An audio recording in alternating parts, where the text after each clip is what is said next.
नमस्कार दोस्तों, मैं आपका होस्ट और दोस्त विक्रांत जोशी आपका स्वागत करता हूं मैं आरएम शॉर्ट्स में, जिसमें हम लेके आते हैं दिन भर की स्पेस और डिफेंस न्यूज की टॉप 3 खबरें।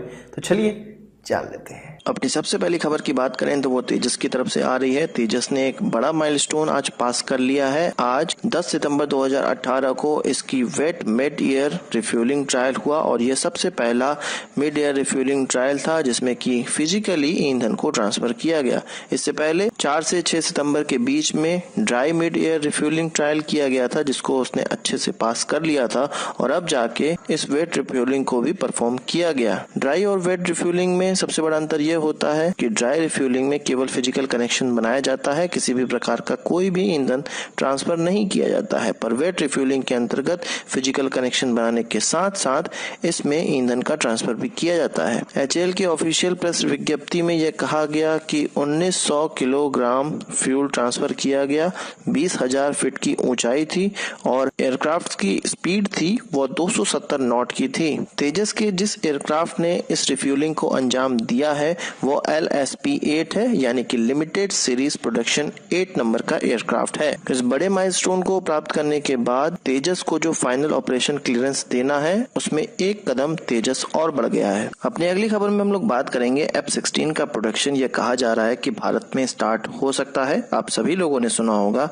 कि लॉकहीड मार्टिन ने यह कहा है कि F-16 के जो विंग्स हैं वो भारत में बनाए जाएंगे।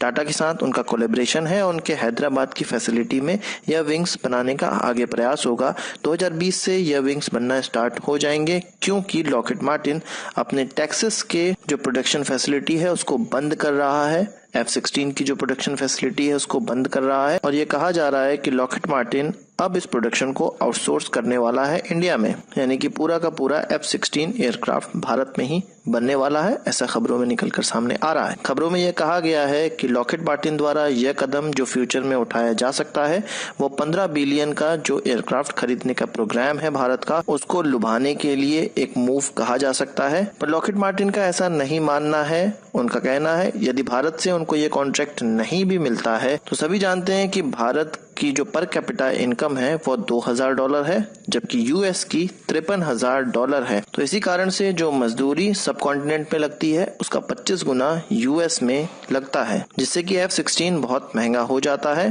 पर भारत में यदि उसका प्रोडक्शन स्टार्ट कर दिया जाएगा तो लॉकहीड मार्टिन को ही अल्टीमेटली सहायता मिलने वाली है। दूसरा बात यह भी कहा जा रहा है कि भले ही लॉकहीड मार्टिन अपना फायदा देखते हुए भारत में प्रोडक्शन स्टार्ट करना चाहता हो, पर उसको कहीं ना कहीं एक एज जरूर मिलने वाला है इस एयरक्राफ्ट खरीदने के पूरे प्रोग्राम में। अगली खबर हमारी तेजस के MK-1A वेरिएंट की तरफ से आ रही है, जिसका कॉन्ट्रैक्ट इंडियन एयरफोर्स ने HAL को दिया हुआ है और 83 कुछ इस प्रकार के एयरक्राफ्ट भारतीय एयरफोर्स खरीदना चाहती है। और यह खबरों में निकलकर सामने आ रहा था कि DRDO द्वारा जो डेवलप किया गया ऐसा रेडार है उसको इसमें इस्तेमाल किया जा सकता है। पर अब जो खबर निकलकर सामने आ रही है उसमें यह कहा जा रहा है कि HAL यह अनाउंसमेंट कर सकती है कि जो इजराइल की कंपनी एल्टा से इंपोर्टेड ऐसा रेडार है ELM-2050 उसका इस्तेमाल किया जाएगा, उसको ही विजेता घोषित कर दिया जाएगा। HAL ने इन रेडार्स के लिए टेंडर निकाला था और RFP के जवाब में 3 कंपनियां सामने आई थी। उसमें से ये हो सकता है कि HAL अब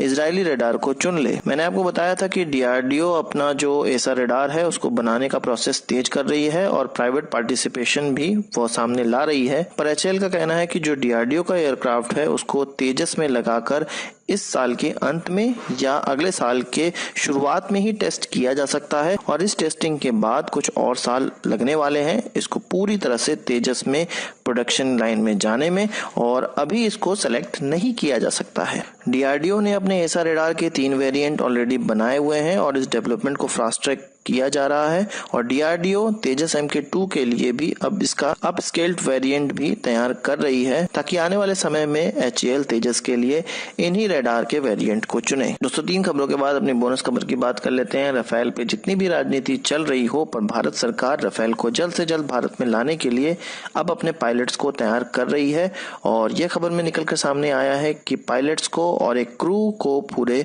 फ्रांस में भेजा जाएगा जो कि राफेल के बारे में सारी ट्रेनिंग लेंगे और इन्हीं की जिम्मेदारी होगी राफेल को भारत तक उड़ाकर लाना। ये जो पहला क्रू सेलेक्ट किया गया है उसमें एक फाइटर पायलट, एक इंजीनियर और 4 टेक्नीशियन को भेजा जा रहा है।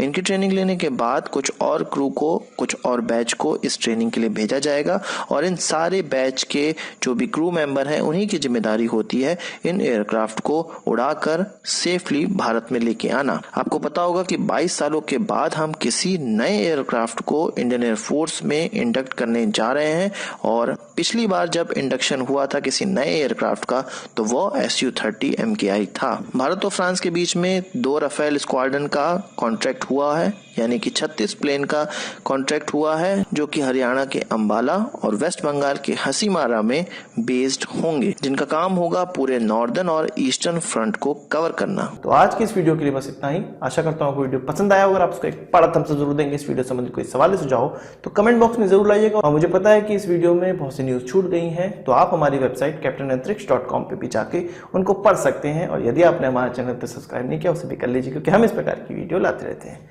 नमस्कार, थैंक यू, जय हिंद।